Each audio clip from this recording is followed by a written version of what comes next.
नमस्कार, स्वागत है आप सभी का YouTube channel knowledge TV. Haryana आज 22 जनवरी। हरियाणा से 12 बड़े धमाकेदार घोषणा, आदेश, ऐलान। तो क्या है पूरी जानकारी, आइए देखते हैं। हरियाणा की सबसे तेज़, सबसे सटीक जानकारी के लिए यूट्यूब चैनल नॉलेज टीवी को सब्सक्राइब जरूर कर लें। तो चलिए देखते हैं। आज 22 जनवरी हरियाणा से 12 बड़ी खबरें, घोषणा, ऐलान। पहली बड़ी घोषणा, 28 दिसंबर को बारिश व ओलावृष्टि से प्रदेश में 2,57,593 एकड़ फसल खराब हुई। पोर्टल पर 1,753 गाँव के 50,316 किसानों ने पंजीकरण कर मुआवजा मांगा है। अब इस फसल की वेरिफिकेशन की जानी है। वहीं दूसरी ओर पटवारियों की सूची जारी कर भ्रष्टाचार के आरोप लगाने के विरोध में पटवारियों ने अपने अलावा दूसरे सरकार का कार्य बंद कर दिया है। सोमवार से पटवारी काली पट्टी बांधकर विरोध भी जता रहे हैं। ऐसे में किसानों की चिंता बढ़ सकती है। यदि समय पर खराब फसलों की वेरिफिकेशन नहीं हुई तो किसानों को मुआवजा मिलने में देरी हो सकती है। सरकार ने 31 दिसंबर को फसल क्षतिपूर्ति पोर्टल खोला था, जिस पर किसानों को फसल खराबे की जानकारी देनी थी। 20 जनवरी तक किसानों ने पोर्टल पर खराब हुई फसलों की जानकारी दी है। फसल खराब होने की वेरिफिकेशन पटवारियों को करनी है। ऐसे में किसानों को मुआवजा भी देरी से मिल सकता है। तो डीसी स्तर पर भी होनी है फसल की वेरिफिकेशन। अभी पटवारियों के स्तर पर 2.21 लाख एकड़ से ज़्यादा रकबे में वेरिफिकेशन बाकी है।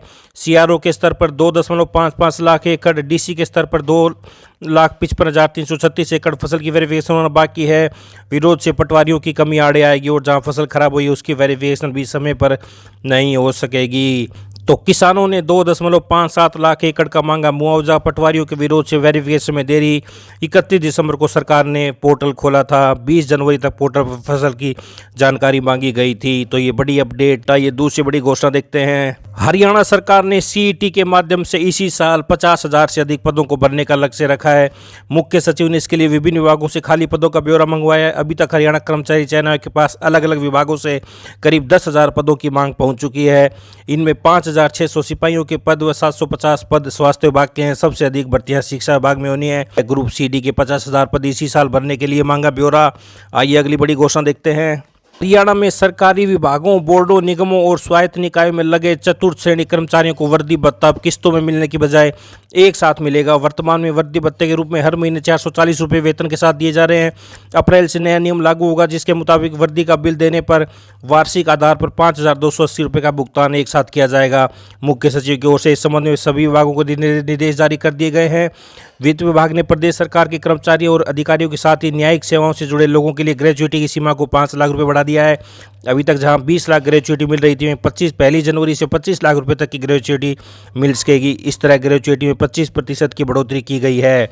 तो वहीं कॉलोनी वासियों को बड़ी राहत। सीएम नायब साहब ने कॉलोनी वासियों को बड़ी राहत दी। उन्होंने कहा कि शहर और कस्बों में वर्षों पहली बसी कॉलोनियों को समापन प्रमाण पत्र, कंप्लीशन सर्टिफिकेट लेने की जरूरत नहीं पड़ेगी।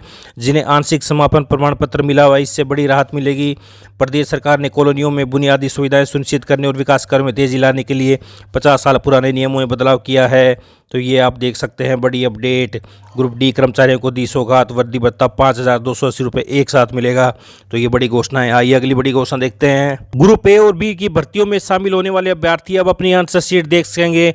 इसके लिए 500 रुपये फीस देनी होगी। आंसर शीट सिर्फ दिखाई जाएगी, इसकी प्रति नहीं मिलेगी। यह फैसला एचपीएससी ने लिया है। कमीशन ने आंसर शीट दिखाए जाने को लेकर नोटिस जारी किया है। दरअसल आंसर शीट नहीं दिखाने को लेकर एचपीएससी पर कई तरह के सवाल उठाए जा रहे थे। कई अभ्यर्थियों ने नंबर कम देने का आरोप लगाया। तो ये आप देख सकते हैं, एचपीएससी अभ्यर्थियों को आंसर शीट दिखाएगा, 500 रुपये फीस लगेगी। आंसर शीट नहीं दिखाने पर आयोग की भर्तियों पर उठे थे सवाल। आवेदन के लिए आयोग पोर्टल बनाएगा। आयोग की ओर से आंसर शीट दिखाने को लेकर पोर्टल बनाया जाएगा, जिस पर अभ्यर्थी आवेदन कर सकेंगे। इसके बाद अभ्यर्थियों को आंसर शीट दिखाने की तारीख और समय बता दिया जाएगा। इससे अभ्यर्थियों के साथ एचपीएससी को भी फायदा होगा। आइए अगली बड़ी घोषणा देखते हैं।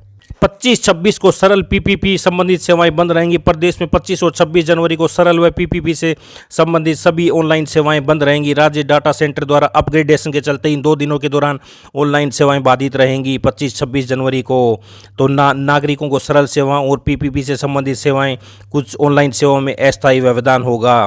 तो ये बड़ी अपडेट। आइए अगली बड़ी घोषणा देखते हैं। बीएड करने की इच्छा रखने वाले उम्मीदवारों के लिए एक अच्छी खबर है। अब 4 वर्ष की यूजी करने वाले 1 वर्ष की बीएड कर सकेंगे। National council for teacher education ने 1 वर्षीय बीएड कोर्स को मंजूरी दे दी है। 2014 में 1 वर्षीय बीएड कोर्स को बंद कर दिया गया था। 10 साल बाद यह फिर से शुरू होगा। 2025 सेशन से इसे शुरू करने की तैयारी है। तो इस 70 से 1 साल का बीएड 4 वर्षीय यूजी कोर्स वाले होंगे पात्र। 10 साल पहले बंद हुआ था। National council for teacher education ने दी मंजूरी।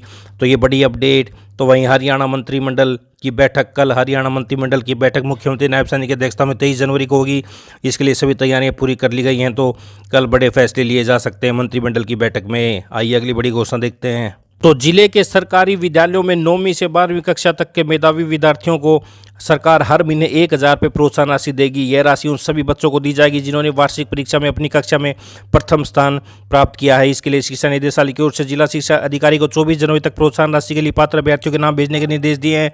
जिले के सरकारी विद्यालयों में 9वीं से 12वीं कक्षा में अपने वर्ग में प्रथम आने वाले एक छात्र और एक छात्रा को सरकार की ओर से यह राशि दी जाएगी। विद्यार्थियों को यह राशि शिक्षा उत्कृष्टता प्रोत्साहन ईई के तहत दी जाएगी। इस योजना के तहत कक्षा 9वीं से 12वीं तक पढ़ने वाले उन विद्यार्थियों को छात्रवृत्ति प्रोत्साहन राशि दी जाती है जो पिछली कक्षा में प्रथम स्थान पर आए थे। प्रत्येक विद्यालय में 9वीं से 12वीं कक्षा तक के बाल और बालिका वर्ग में एक एक विद्यार्थी को पुरस्कृत किया जाता है। तो ये आप देख सकते हैं 9वीं से 12वीं कक्षा में प्रथम आने वाले विद्यार्थियों को मिलेंगे 1000 रुपये। 24 जनवरी तक पात्र छात्र के नाम भेजने के निर्देश। तो ये बड़ी अपडेट। आइए अगली बड़ी घोषणा देखते हैं। सामान्य पात्रता परीक्षा सीईटी के लिए अभी लंबा इंतजार करना पड़ सकता है। ग्रुप सी और डी पदों पर भर्ती की तैयारी में जुटे युवाओं को बड़ा झटका लगा है। सीईटी के लिए अभी और लंबा इंतजार करना पड़ सकता है। सरकार द्वारा सीईटी नियमों में संशोधन किए जाने के बावजूद हरियाणा कर्मचारी चयन आयोग अभी तक सीईटी का शेड्यूल जारी नहीं कर पाया है। तो अब प्रदेश में परीक्षाओं और चुनाव का दौर भी शुरू होने वाला है। तो ऐसे में बोर्ड की परीक्षाएं भी शुरू होने वाली हैं। तो ऐसे में सीईटी का आयोजन जहां राजनीतिक मुद्दा बन सकता है वहीं इससे अन्य प्रक्रियाएं भी बाधित हो सकती हैं। प्रदेश सरकार ने सीईटी में ज़रूरी संशोधन तो कर दिए हैं। इसके बाद सीईटी कराने की प्रक्रिया शुरू होनी थी। तिथि फाइनल न होने के कारण अभी तक परीक्षा केंद्र को लेकर कोई फैसला नहीं हो पाया है। तो सीईटी को लेकर आयोग के अधिकारियों की बैठकों का दौर जारी है। हरियाणा कर्मचारी चयन आयोग इसी साल की पहली तिमाही में वन टाइम रजिस्ट्रेशन की व्यवस्था शुरू करने की तैयारी में है। फरवरी मार्च में बोर्ड की परीक्षाएं भी होनी हैं। तो इस समय में परीक्षा सेंटर सामान्य तौर पर उपलब्ध नहीं हो पाते हैं।